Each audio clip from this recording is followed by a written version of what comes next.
Vote ಚೋರಿ ಪ್ರತಿಭಟನೆ 2.0 ದೆಹಲಿಯಲ್ಲಿ ಇವತ್ತು ಕಾಂಗ್ರೆಸ್ ಪ್ರೊಟೆಸ್ಟ್ ರಾಹುಲ್ ಗಾಂಧಿ ನೇತೃತ್ವದಲ್ಲಿ ಪ್ರತಿಭಟನೆಯನ್ನ ನಡೆಸಲಾಗ್ತಾ ಇದೆ. ಹಾಗಾಗಿ ಇವತ್ತು ಕೈ ನಾಯಕರು ದೆಹಲಿಗೆ ಪ್ರಯಾಣವನ್ನ ಬೆಳೆಸಿದ್ದಾರೆ. ಇವತ್ತು ಓಟ್ ಚೋರಿ ಪ್ರತಿಭಟನೆ 2.0 ಮತ ಚೋರಿ ಆಗಿದೆ, ನಮಗೆ ಅನ್ಯಾಯ ಆಗಿದೆ ಅಂತ ಹೇಳಿ ಈ ಹಿಂದೆಯೂ ಕೂಡ ರಾಹುಲ್ ಗಾಂಧಿ ಅವರು ಪ್ರತಿಭಟನೆಯನ್ನ ನಡೆಸಿದ್ರು. ಈಗ ಓಟ್ ಚೋರಿ ಪ್ರತಿಭಟನೆ 2.0 ದೆಹಲಿಯಲ್ಲಿ ಇವತ್ತು ಕಾಂಗ್ರೆಸ್ ಪ್ರೊಟೆಸ್ಟ್ ಅನ್ನ ಹಮ್ಮಿಕೊಂಡಿದೆ. ರಾಹುಲ್ ಗಾಂಧಿ ನೇತೃತ್ವದಲ್ಲಿ ಪ್ರತಿಭಟನೆ ನಡೆಯುತ್ತೆ. ಇವತ್ತು ರಾಮಲೀಲಾ ಮೈದಾನದಲ್ಲಿ ಪ್ರತಿಭಟನೆಯನ್ನ ನಡೆಸೋದಕ್ಕೆ ಸಿದ್ಧತೆಗಳು ಆಗಿದೆ. ಕೆಲ ಸಚಿವರು ಶಾಸಕರ ಜೊತೆಗೆ ದೆಹಲಿಗೆ ಸಿಎಂ ಸಿದ್ದರಾಮಯ್ಯ ತೆರಳಿದ್ದಾರೆ.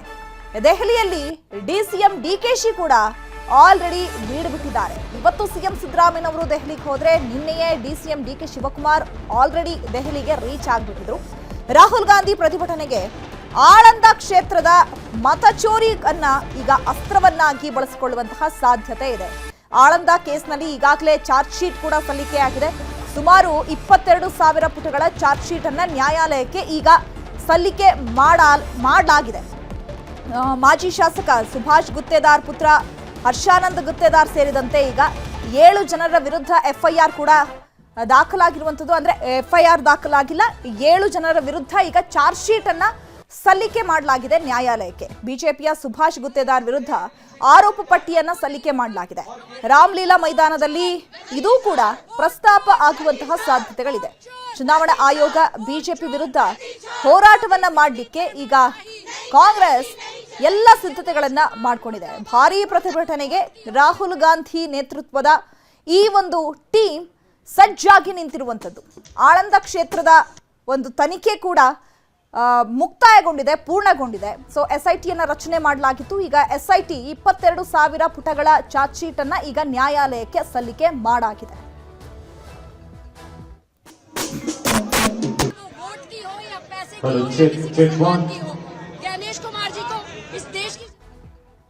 ಈ ಬಗ್ಗೆ ಮತ್ತಷ್ಟು ಮಾಹಿತಿಯನ್ನು ಕೊಡ್ತಾರೆ ನಮ್ಮ ಪ್ರತಿನಿಧಿ ಹೆಬ್ಬಾಕ ತಿಮ್ಮೇಗೌಡರು ಫೋನ್ ಸಂಪರ್ಕದಲ್ಲಿ ಜಾಯ್ನ್ ಆಗಿದ್ದಾರೆ. ಹೆಬ್ಬಾಕ ತಿಮ್ಮೇಗೌಡ್ರೆ, ಇವತ್ತು ದೆಹಲಿಯಲ್ಲಿ ಒಂದು ಬೃಹತ್ ಮಟ್ಟದ ಪ್ರೊಟೆಸ್ಟ್ ಅನ್ನ ಮಾಡಬೇಕು ಅಂತ ಹೇಳಿ ಕಾಂಗ್ರೆಸ್ ಸಜ್ಜಾಗಿರುವಂತದ್ದು, ಯಾವ ರೀತಿಗಳು ಸಿದ್ಧತೆ ಆಗಿದೆ? ರಾಹುಲ್ ಗಾಂಧಿ ಅವರು ಆಗಮಿಸಿದ್ರ ಪ್ರತಿಭಟನೆಯ ರೂಪುರೇಷೆಗಳು ಯಾವ ರೀತಿ ಇದೆ? ಚೈತ್ರ, ಪ್ರತಿಭಟನೆಗೂ ಮುನ್ನ ಏನು ರಾಷ್ಟ್ರದ ಪ್ರಮುಖ 500 ನಾಯಕರಿಗೆ AICC ಕಚೇರಿಯಲ್ಲಿ ಔತಣಕೂಟವನ್ನ ಆಯೋಜನೆ ಮಾಡಿರುವಂತದ್ದು. ಈ ಒಂದು ಔತಣಕೂಟಕ್ಕೆ ಮುಖ್ಯಮಂತ್ರಿ ಸಿದ್ದರಾಮಯ್ಯನವರು ಗೈರಾಗಿದ್ದಾರೆ. ಮತ್ತೊಂದು ಕಡೆಯಾಗಿ ಕರ್ನಾಟಕ ಭವನದಲ್ಲಿ ಸಿಎಂ ಮತ್ತೆ DCM ಪರ ಪ್ರತ್ಯೇಕ ಘೋಷಣೆಗಳು ಕೂಡ ಮೊಳಗಿರ್ತಕ್ಕಂಥದ್ದು. ಸಿದ್ದರಾಮಯ್ಯನವರೇ 5 ವರ್ಷ ಮುಖ್ಯಮಂತ್ರಿ ಎನ್ನುವಂತ ನಿಟ್ಟಲ್ಲಿ ಘೋಷಣೆಯನ್ನ ಕೂಗ್ತಾ ಇದ್ರೆ, ಇತ್ತ DCM DK ಶಿವಕುಮಾರ್ ಪರವಾಗಿ ಮುಂದಿನ ಮುಖ್ಯಮಂತ್ರಿ DK ಶಿವಕುಮಾರ್ ಅನ್ನುವಂತ ನಿಟ್ಟಲ್ಲಿ ಜೈಕಾರಗಳು ಮೊಳಗಿರ್ತಕ್ಕಂಥದ್ದು. ಒಂದ್ ಕಡೆಯಾಗಿ DK ಶಿವಕುಮಾರ್ ಅವರು ನಿನ್ನೆಯೇ ನವದೆಹಲಿಗೆ ತೆರಳಿ AICC ನಾಯಕರ ಸಂಪರ್ಕಕ್ಕೆ ಮುಂದಾದ್ರು. ಆದ್ರೆ ಸಂಪರ್ಕ ಸಿಗದೇ ಇರತಕ್ಕಂತ ಹಿನ್ನೆಲೆಯಲ್ಲಿ ಇವತ್ತು ಬೆಳಗ್ಗೆ ಮಲ್ಲಿಕಾರ್ಜುನ್ ಖರ್ಗೆ ಅವ್ರನ್ನ ಭೇಟಿ ಮಾಡಿರುವಂತದ್ದು. ಮತ್ತೊಂದ್ ಕಡೆಯಾಗಿ ಇದೀಗ AICC ಕಚೇರಿಯಲ್ಲಿ ನಡೆದಂತ ಔತಣಕೂಟಕ್ಕೆ DK ಶಿವಕುಮಾರ್ ಅವರು ತೆರಳಿದ್ದಾರೆ. ಆದ್ರೆ CM ಸಿದ್ದರಾಮಯ್ಯನವರು ತೆರಳಿಲ್ಲ. ಇದು ಎಲ್ಲ ಒಂದ್ ಕಡೆಯಾಗಿ ನಾನಾ ರೀತಿಯಾದಂತ ವ್ಯಾಖ್ಯಾನ, ವಿಶ್ಲೇಷಣೆ, ಚರ್ಚೆಗೂ ಕೂಡ ಗ್ರಾಸವಾಗಿರ್ತಕ್ಕಂಥದ್ದು. ಎಲ್ಲ ಒಂದ್ ಕಡೆಯಾಗಿ ಹೈಕಮಾಂಡ್ ನಾಯಕರು ಒಂದು ನಾಯಕತ್ವ ಗೊಂದಲಕ್ಕೆ ಎಲ್ಲೋ ಒಂದ್ ಕಡೆಗೆ ಬ್ರೇಕ್ ಹಾಕ್ಲಿಲ್ವಾ ಅಥವಾ ಒಂದು ಸ್ಪಷ್ಟನೆ ಕೊಡ್ಲಿಲ್ವಾ ಅಂತ ಅಸಮಾಧಾನ ಸಿದ್ದರಾಮಯ್ಯನವ್ರಿಗೆ ಇದ್ದಂತೆ ಕಾಣಿಸ್ತಾ ಇದೆ. ಮತ್ತೊಂದ್ ಕಡೆಯಾಗಿ ಉತ್ತರ ಭಾರತದ ಶೈಲಿಯ ತಿನಿಸುಗಳ ಔತಣಕೂಟ ಆಯೋಜನೆ ಆಗಿರ್ತಕ್ಕಂಥ ಹಿನ್ನೆಲೆಯಲ್ಲಿ ಸಹಜವಾಗಿ ಮುಖ್ಯಮಂತ್ರಿ ಸಿದ್ದರಾಮಯ್ಯನವರು ಆ ಒಂದು ಔತಣಕೂಟಕ್ಕೆ ಹೋಗಿಲ್ಲ ಅನ್ನುವಂತ ಒಂದು ಮಾಹಿತಿ ಅವರ ಬೆಂಬಲಿಗರು ಹೇಳ್ತಾ ಇರುವಂತದ್ದು.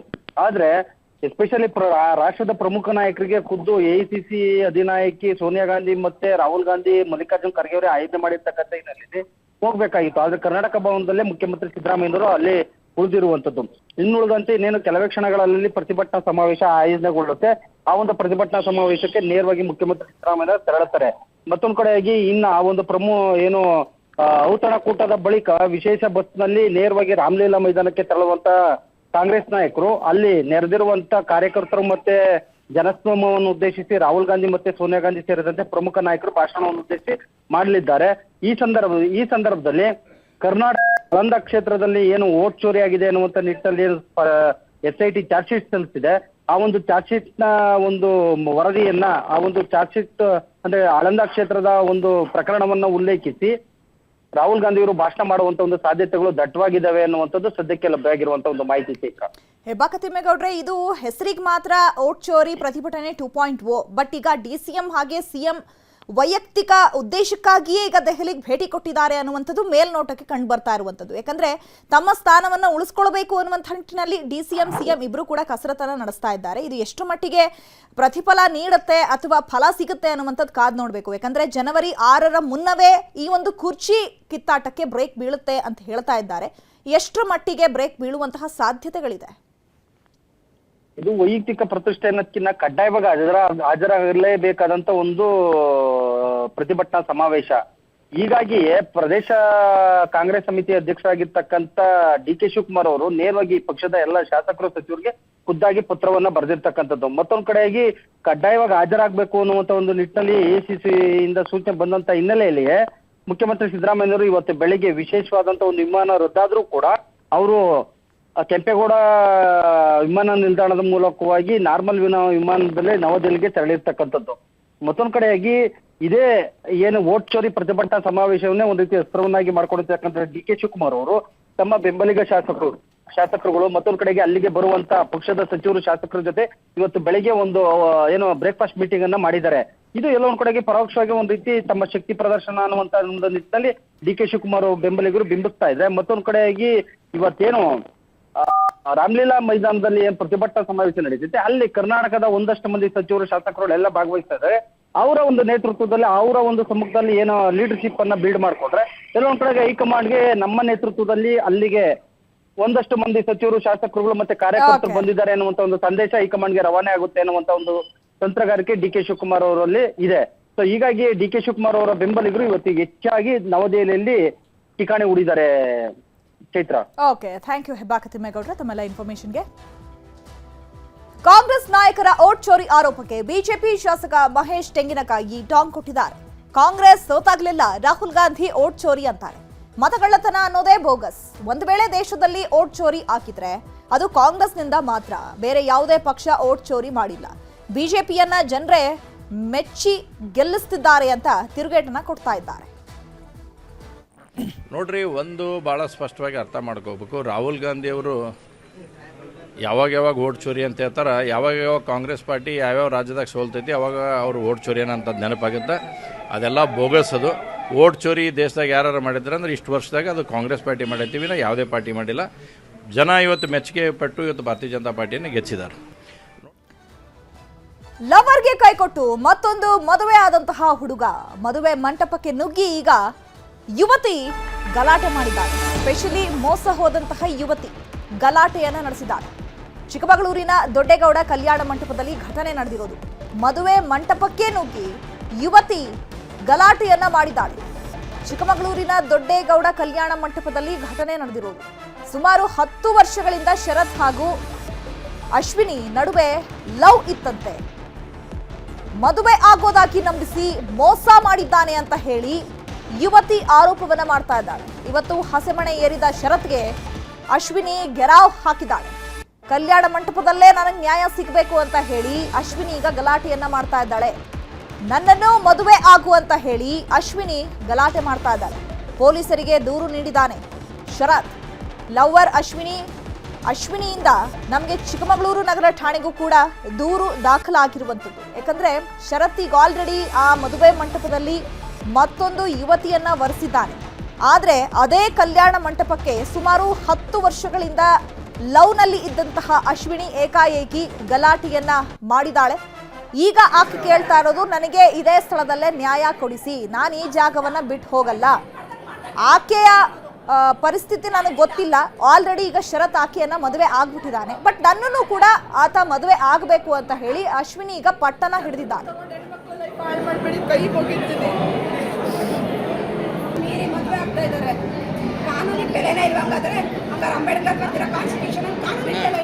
ತಪ್ಪಾಗಿರೋದಕ್ಕೆ ನ್ಯಾಯ ಕೊಡ್ಬೇಕು. ಖಂಡಿತ ದುಡ್ಡು 1 ರೂಪಾಯಿ ಮುಟ್ಟಲ್ಲ ಸರ್, ನನಗೆ ಅವಶ್ಯಕತೆ ಇಲ್ಲ.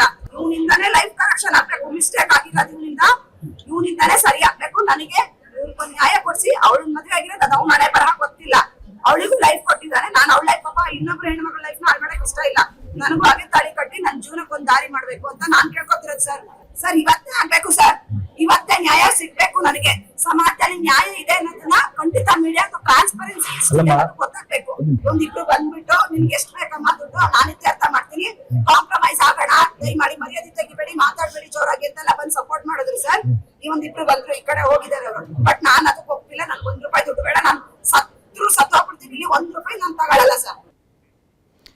ಇನ್ನು ಇದೇ ವಿಚಾರಕ್ಕೆ ಸಂಬಂಧಪಟ್ಟಂತೆ ನೊಂದ ಯುವತಿ ಅಶ್ವಿನಿಯನ್ನ ನಮ್ಮ ಪ್ರತಿನಿಧಿ ಯೋಗೇಶ್ ಮಾತನಾಡಿಸಿದ್ದಾರೆ. ಬನ್ನಿ ನೋಡೋಣ. ಕಳೆದ 10 ವರ್ಷಗಳಿಂದ ಯುವತಿಯ ಜೊತೆಗೆ ಪ್ರೀತಿಯನ್ನು ಮಾಡಿ ಮದುವೆ ಆಗೋದಾಗಿ ನಂಬಿಸಿ ಯುವಕ ಮೋಸ ಮಾಡಿ ಮತ್ತೊಂದು ಯುವತಿಯ ಜೊತೆಗೆ ಏನು ಮದುವೆ ಆಗ್ತಾ ಇರುತ್ತೆ ಅನ್ನೋ ಆರೋಪವನ್ನು ಮಾಡಿ ಈಗ ಯುವತಿ ಕಲ್ಯಾಣ ಮಂಟಪದಲ್ಲಿರ್ತಕ್ಕಂಥದ್ದು. ನಾವೀಗ ಚಿಕ್ಕಮಗಳೂರು ನಗರದ ಬೈಪಾಸ್ ರಸ್ತೆಯಲ್ಲಿರ್ತಕ್ಕಂಥ ಕಲ್ಯಾಣ ಮಂಟಪದಲ್ಲಿ ಏನು ಈಗ ನೊಂದಿರ್ತಕ್ಕಂಥ ಯುವತಿ ಅಶ್ವಿನಿ ಅವ್ರ ಜೊತೆಗಿದ್ದೀವಿ. ಈಗ ಅವ್ರನ್ನ ಮಾತಾಡ್ಸೋಣ.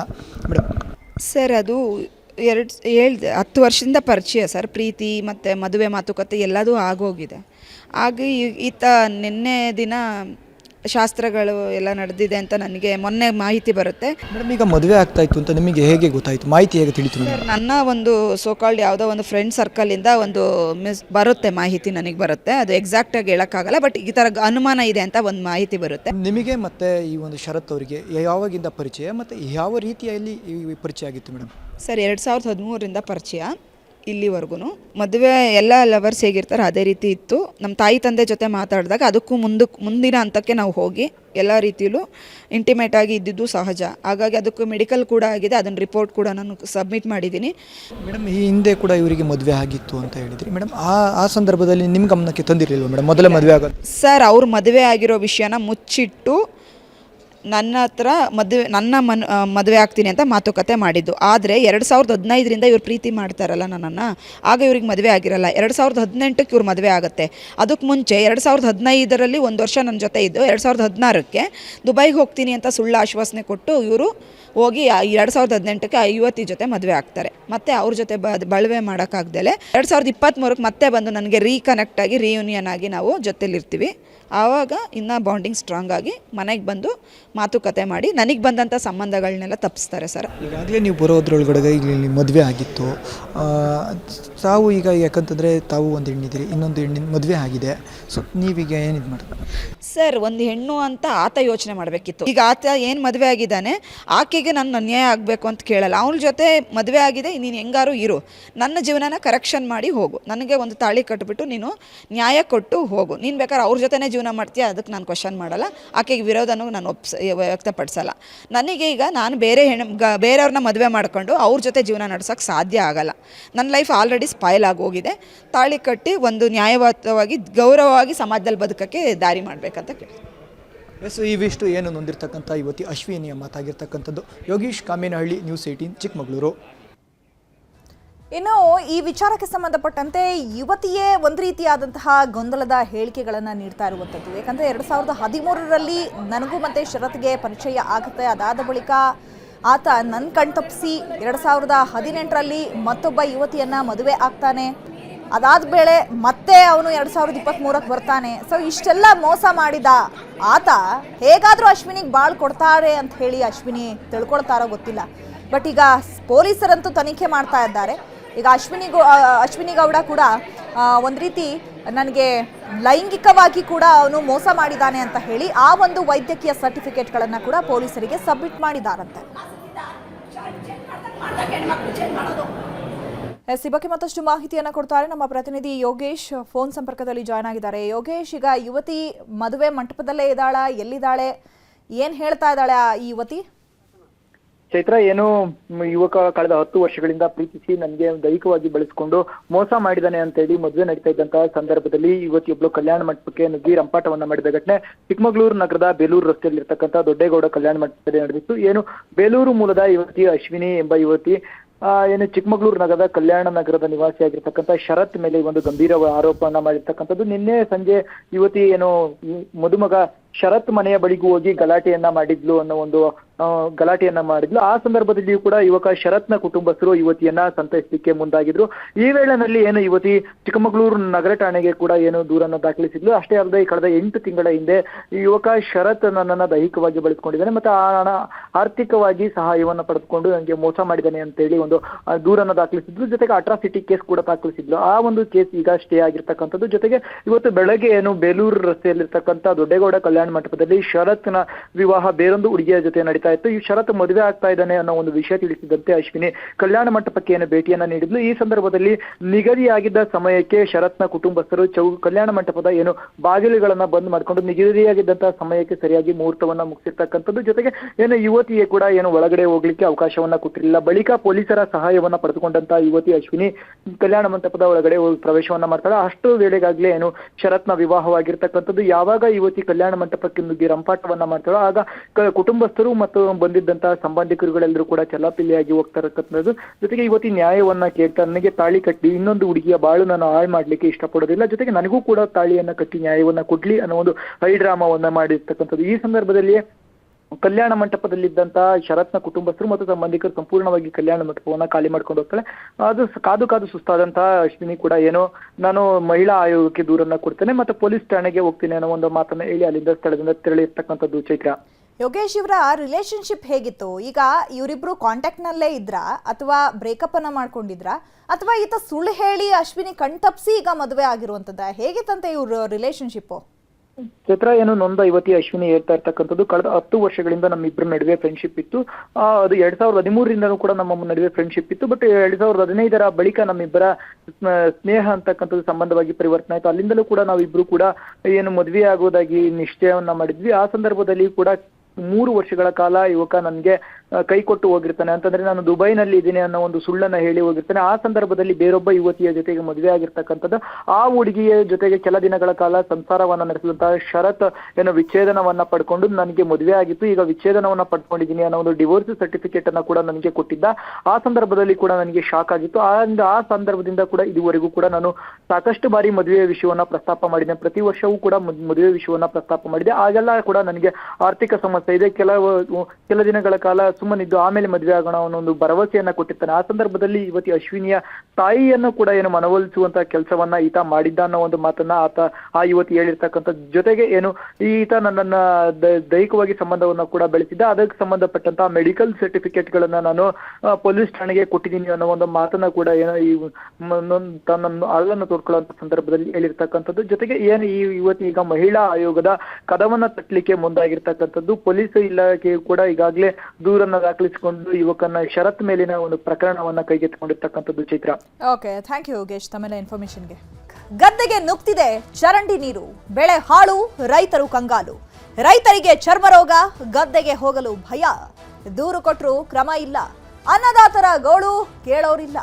ಅನ್ನದಾತರ ಕಣ್ಣೀರು.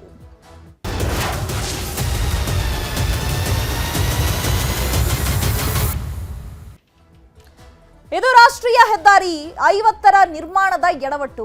ರೈತರ ಜಮೀನುಗಳಿಗೆ ಚರಂಡಿ ನೀರು ನುಗ್ತಾ ಇದೆ. ಇದರಿಂದ ಬೆಳೆಯೂ ಹಾಳು, ರೈತರ ಆರೋಗ್ಯವೂ ಹಾಳು ಅನ್ನುವಂತಾಗಿದೆ. ರಾಷ್ಟ್ರೀಯ ಹೆದ್ದಾರಿ 50 ಇದರ ನಿರ್ಮಾಣವಾಗಿ ಈಗ ಅಲ್ಲಿನ ಎಲ್ಲ ನೀರು ಕೂಡ ರೈತರ ಜಮೀನುಗಳಿಗೆ ಹರಿದು ಬರ್ತಾ ಇದೆ. ಒಂದ್ ಕಡೆ ಬೆಳೆಯೂ ಹಾಳಾಗ್ತಾ ಇದೆ, ರೈತರ ಆರೋಗ್ಯವೂ ಕೂಡ ಕ್ಷೀಣಿಸ್ತಾ ಇದೆ. ಅವೈಜ್ಞಾನಿಕ ಕಾಮಗಾರಿಯಿಂದಾಗಿ ರೈತರು ಕಂಗಾಲಾಗಿದ್ದಾರೆ. ಮೊದಲು ಎಕರೆಗೆ 30 ರಿಂದ 40 ಕ್ವಿಂಟಾಲ್ ಬೆಳೆ ಬರ್ತಾ ಇತ್ತು. ಈಗ 10 ರಿಂದ 15 ಕ್ವಿಂಟಾಲ್ ಭತ್ತ ಬರೋದು ಕೂಡ ಕಷ್ಟ ಆಗ್ತಾ ಇದೆ ಅಂತ ಹೇಳಿ ರೈತರು ತಮ್ಮ ಅಳಲನ್ನ ತೋಡ್ಕೊಂಡಿದ್ದಾರೆ. ವಿಜಯನಗರ ಜಿಲ್ಲೆ ಹನುಮನಹಳ್ಳಿ ರೈತರ ಸಂಕಷ್ಟ ಈಗ ಕೇಳೋರೇ ಇಲ್ಲದಂತಾಗಿದೆ. ಹೆದ್ದಾರಿಯ ಅಕ್ಕಪಕ್ಕದ ಜಮೀನುಗಳಿಗೆ ಚರಂಡಿ ನೀರನ್ನ ಹರಿಬಿಡಲಾಗ್ತಾ ಇದೆ. ಗದ್ದೆಗೆ ಸೇರ್ತಾ ಇರೋದ್ರಿಂದ ಬೆಳೆಯೂ ಕೂಡ ಹಾಳಾಗ್ತಾ ಇದೆ. ಜೊತೆಗೆ ಅಲ್ಲಿ ಕೆಲಸ ಮಾಡುವಂತಹ ರೈತರಿಗೆ ಚರ್ಮ ರೋಗ ಕೂಡ ಬಾಧಿಸ್ತಾ ಇದೆ.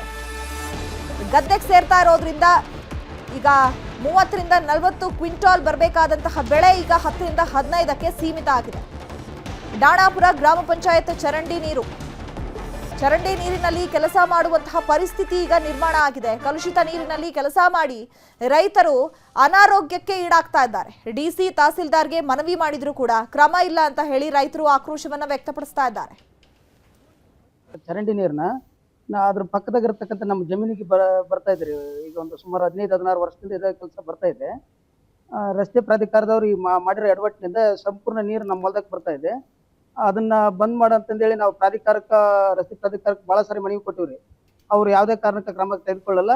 ಅವರು ಲಾಸ್ಟಿಗೆ ಗ್ರಾಮ ಪಂಚಾಯತಿಗೆ ಹೋಗಪ್ಪ ನೀನಂತ ಹೇಳಿದ್ರು. ಗ್ರಾಮ ಪಂಚಾಯತಿ ಅವರಿಗೆ ಮತ್ತು ಜಿಲ್ಲಾಧಿಕಾರಿಗಳಿಗೆ, ತಹಸೀಲ್ದಾರಿಗೆ ಮತ್ತು AC ಸಾಹೇಬರಿಗೆ ಕೂಡ ನಾವು ಮನವಿಗಳನ್ನು ಕೊಟ್ಟು ಬಂದಿವಿ. AC ಸಾಹೇಬರ್ಲಿಂದ ರಿಪ್ಲೈ ಬಂತು. ಅವರು ಇದು NHAIದವ್ರು ಮಾಡಿದ್ದಾರೆ, ನಾವು ಅವ್ರಿಗೆ ಹೇಳಿ ಮಾಡ್ತೀವಿ ಅಂತ ಹೇಳಿದ್ರು. ಆದರೆ ಯಾವುದೇ ಕಾರಣಕ್ಕೂ ಇಲ್ಲಿವರೆಗೆ ಯಾವುದೇ ಆಕ್ಷನ್ ತಗೊಂಡಿಲ್ಲ ಅವರು. ಇನ್ನು ವಿಜಯನಗರದ ಹನುಮನಹಳ್ಳಿಯಲ್ಲಿ ರೈತರು ಸಂಕಷ್ಟಕ್ಕೀಡಾಗಿದ್ದಾರೆ. ಯಾಕಂದ್ರೆ ರಾಷ್ಟ್ರೀಯ ಹೆದ್ದಾರಿ 50 ನಿರ್ಮಾಣ ಮಾಡಲಾಗ್ತಾ ಇದೆ. ಸೊ ಹಾಗಾಗಿ ಈಗ ಅಲ್ಲಿ ಬರುವಂತಹ ಚರಂಡಿ ನೀರನ್ನ ನೇರವಾಗಿ ಗದ್ದೆಗಳಿಗೆ ಹರಿಬಿಡಲಾಗ್ತಾ ಇದೆ. ಇದರಿಂದಾಗಿ ನಮ್ಮ ಬೆಳೆಗಳಿಗೆ ಹಾನಿಯಾಗ್ತಾ ಇದೆ ಅಂತ ಹೇಳಿ ರೈತರು ಆಕ್ರೋಶವನ್ನ ವ್ಯಕ್ತಪಡಿಸ್ತಾ ಇದ್ದಾರೆ. ಈಗಾಗಲೇ ನಾವು DC ತಹಸೀಲ್ದಾರ್ಗೆ ಮನವಿಯನ್ನ ಮಾಡಿದ್ರು ಕೂಡ ಅವರು ಕೂಡ ಏನು ಇದ್ರ ಬಗ್ಗೆ ಗಮನವನ್ನ ಹರಿಸ್ತಾ ಇಲ್ಲ. ಜೊತೆಗೆ ಈ ಗದ್ದೆ ಕೆಲಸಕ್ಕೆ ಬಂದಂತಹ ರೈತರು ಕೂಡ ಅನಾರೋಗ್ಯಕ್ಕೆ ತುತ್ತಾಗ್ತಾ ಇದ್ದಾರೆ, ಚರ್ಮ ರೋಗದಿಂದ ನರಳಾಡ್ತಾ ಇದ್ದಾರೆ. ಆದಷ್ಟು ಬೇಗ ಈ ಒಂದು ಸಮಸ್ಯೆಗೆ ಪರಿಹಾರವನ್ನ ನೀಡಿ ಅಥವಾ ನಮಗೆ ಪರಿಹಾರವನ್ನ ಏನಾದರೂ ಕೊಡಿ ಅಂತ ಹೇಳಿ ರೈತರು ಆಗ್ರಹಿಸ್ತಾ ಇದ್ದಾರೆ. ಯಾಕಂದ್ರೆ ಈಗ ರಾಷ್ಟ್ರೀಯ ಹೆದ್ದಾರಿ ನಿರ್ಮಾಣ ಮಾಡಬೇಕು ಅಂತ ಹೇಳಿದ್ರೆ ಅಲ್ಲಿ ಕಾಮಗಾರಿ ನಡೆಯುತ್ತೆ. ಕಾಮಗಾರಿ ನಡೆದಂತಹ ಸಂದರ್ಭದಲ್ಲಿ ಕೆಮಿಕಲ್ ಮಿಶ್ರಿತ ನೀರಿರುತ್ತೆ. ಅದನ್ನೆಲ್ಲವನ್ನ ಕೂಡ ಎಲ್ಲಿ ಕರೆಕ್ಟಾಗಿ ಅವರು ಬಿಡಬೇಕಾಗಿತ್ತು, ಚರಂಡಿ ವ್ಯವಸ್ಥೆಯನ್ನ ಮಾಡಬೇಕಾಗಿತ್ತು, ಅಲ್ಲಿ ಬಿಟ್ಟಿಲ್ಲ. ಅದು ನೇರವಾಗಿ ಈಗ ರೈತರ ಗದ್ದೆಗಳಿಗೆ, ಅಕ್ಕಪಕ್ಕದಲ್ಲಿ ಇರುತ್ತಲ್ಲ ಗದ್ದೆಗಳು, ಆ ಗದ್ದೆಗಳಿಗೆ ನೀರು ಹೋಗ್ತಾ ಇದೆ. ಒಂದ್ ಕಡೆ ಬೆಳೆ ಹಾಳಾಗ್ತಾ ಇದೆ. ರೈತರು ಸಾಕಷ್ಟು ಸಾಲ ಸೂಲ ಮಾಡಿ ಖರ್ಚು ಮಾಡಿ ಬೆಳೆಯನ್ನ ಬೆಳೆದಿರ್ತಾರೆ. ಮೊದಲಿಗೆ 30 ರಿಂದ 40 ಕ್ವಿಂಟಾಲ್ ಭತ್ತ ಬರ್ತಾ ಇತ್ತು. ಬಟ್ ಈಗ 10 ರಿಂದ 15ಕ್ಕೆ ಭತ್ತ ಬರ್ತಾ ಇದೆ. ಇದರಿಂದ ನಮಗೆ ನಷ್ಟ ಆಗ್ತಾ ಇದೆ. ಜೊತೆಗೆ ನಾವು ಕೂಡ ಅನಾರೋಗ್ಯಕ್ಕೆ ಈಡಾಗ್ತಾ ಇದ್ದೀವಿ ಅಂತ ಹೇಳಿ ರೈತರು ತಮ್ಮ ಅಳಲನ್ನ ತೋಡ್ಕೊಳ್ತಾ ಇದ್ದಾರೆ. DC ಆಗಲಿ ಅಥವಾ ತಹಸೀಲ್ದಾರ್ ಆಗಲಿ ಗಮನ ಹರಿಸ್ಬೇಕು ಇಂಥ ಸಮಸ್ಯೆ ಬಂದಾಗ. ಅವ್ರು ಎಷ್ಟು ಬಾರಿ ಬರೋಕ್ಕಾಗತ್ತೆ ನಿಮ್ಮ ಹತ್ರ, ಅಷ್ಟು ಬಾರಿ ಬಂದಿರ್ತಾರೆ. ಅದಾದಮೇಲೆ ಅಟ್ಲೀಸ್ಟ್ ನೀವು ಬಂದು ಏನಾಗ್ತಾ ಇದೆ, ಏನು ಸಮಸ್ಯೆ ಆಗ್ತಾ ಇದೆ. ಸೊ ರಾಷ್ಟ್ರೀಯ ಹೆದ್ದಾರಿ 50 ನಿರ್ಮಾಣ ಮಾಡಬೇಕಾದ್ರೆ ಇದೆಲ್ಲ ಪ್ಲಾನಿಂಗಲ್ಲಿ ಇರಲ್ವಾ? ನೀರನ್ನು ಎಲ್ಲಿ ಬಿಡಬೇಕು, ಎಲ್ಲಿ ಶೇಖರಣೆ ಮಾಡಬೇಕು, ಅಥವಾ ಯಾವ ರೀತಿಯಾಗಿ ಈಗ ಗದ್ದೆಯ ಮಧ್ಯದಲ್ಲಿ ರಸ್ತೆ ಮಾಡಬೇಕಾದ್ರೆ ಏನೆಲ್ಲ ಸಮಸ್ಯೆಗಳು ಎದುರಾಗುತ್ತೆ ಅನ್ನುವಂಥದ್ದು ಗೊತ್ತಿರಲ್ವಾ? ಸೊ ಹಾಗಾಗಿ ಆದಷ್ಟು ಬೇಗ ಅಧಿಕಾರಿಗಳು ಇದ್ರ ಬಗ್ಗೆ ಗಮನ ಹರಿಸಬೇಕು.